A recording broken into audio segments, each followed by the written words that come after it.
ಒಂದು ವಿಷಯ ಹೇಳಲಿಕ್ಕಿತ್ತು ನಿಮ್ಮ ಹತ್ರ. ಹೇಳು.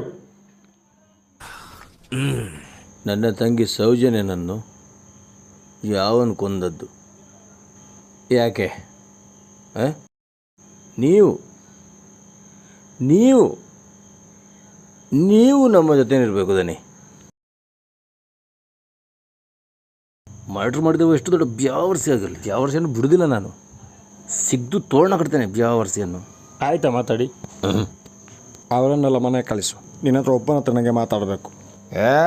ನೀವೆಲ್ಲ ಹೋಗಿರ, ನಾನು ಆಮೇಲೆ ಬರ್ತೇನೆ. ದಾದೆ ಡಿಬ್ಬ ಸ್ಕ್ವಾಚ್ ಸೂಪರ್ ಆಯ್ತಾ? ಬರಲಿ ಅದು ಸ್ಕ್ವಾಚ ಸಾರಿ ಒಂದು. ಸೌಜನ್ಯ ನಮ್ಮ ಗ್ರಾಮದ ಹುಡುಗಿ, ಅವಳನ್ನು ಕಾಪಾಡಲಿಕ್ಕೆ ನನ್ನಿಂದ ಸಾಗಲಿಲ್ಲ.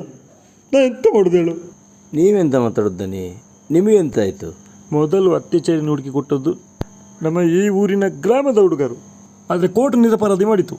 ತೊಂದರೆ ಇಲ್ಲ ದನಿಗಳೇ. ನಾನೊಂದು ಮಾತು ಹೇಳ್ತೇನೆ, ಸಿಟ್ಟು ಮಾಡಬೇಡ, ಕಿವಿ ಕೊಟ್ಟು ಕೇಳು. ಸೌಜನ್ಯನನ್ನು ನಿಜವಾಗಿ ಕೊಂದದ್ದು ಯಾರು ಅಂತ ನಿಂಗೆ ಗೊತ್ತುಂಟಾ? ಯಾರು? ನಾನು ಸಾಧಾರಣ ಕೇಳೋದು ಯಾರು ಅಂತ. 11 ವರ್ಷದ ನಂತರ ಅವನು ನಿರಪರಾಧಿ ಆದ. ಕೋರ್ಟಲ್ಲಿ ತೀರ್ಮಾನ ಬಂದ ಮೇಲೆ ಅವನ ಅಪರಾಧಿ ಎಲ್ಲ ಅಂತ ಆಯಿತು. ಅವನೇ ಅಪರಾಧಿ ಅಂತ ಹೇಳಿದರೆ ಯಾರು ಸಹ ನನ್ನ ಮತ್ತೆ ನಂಬುದಿಲ್ಲ. ಹೇಳಿ ಹೇಳಿ ಸಾಕಾಯ್ತು. ಎಂತ ಮಾಡ್ದೇಳು? ಇನ್ನು ನೀನೇ ಅಪರಾಧಿ ಯಾರಂತ ಕಂಡುಹಿಡಿಬೇಕು. ಮಹೇಶ, ನಂಗೆ ಗೊತ್ತುಂಟು ನಿಂಗೆ ಎಷ್ಟು ಸಿಟ್ಟು ಬಂದಿದೆ ಅಂತ, ಆದರೆ ನೀನಿದ ನಂಬಲೇಬೇಕು. ಈ ವಿಷಯ ಇಲ್ಲಿಗೆ ಬಿಟ್ಟುಬಿಡ. ಈ ವಿಷಯದ ಬಗ್ಗೆ ಯಾರ ಸಹ ಎಂತ ಸಹ ಹೇಳಲಿಕ್ಕೆ ಹೋಗಬೇಡ, ಆಯಿತಾ? ನಿಂಗೆ ಎಂಥ ವ್ಯವಸ್ಥೆ ಬೇಕು ನಾನು ಮಾಡ್ತೇನೆ.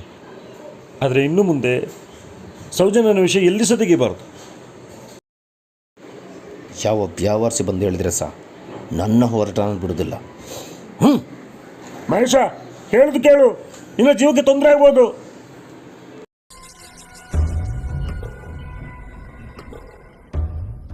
ಸುಧಾಕರ್, ನನ್ನ ಕೈ ತೊಳಿ. ಈ ಕೇಸ್ ಹಾಗೆ ಮಾಡಿದ್ದು ನಾನು.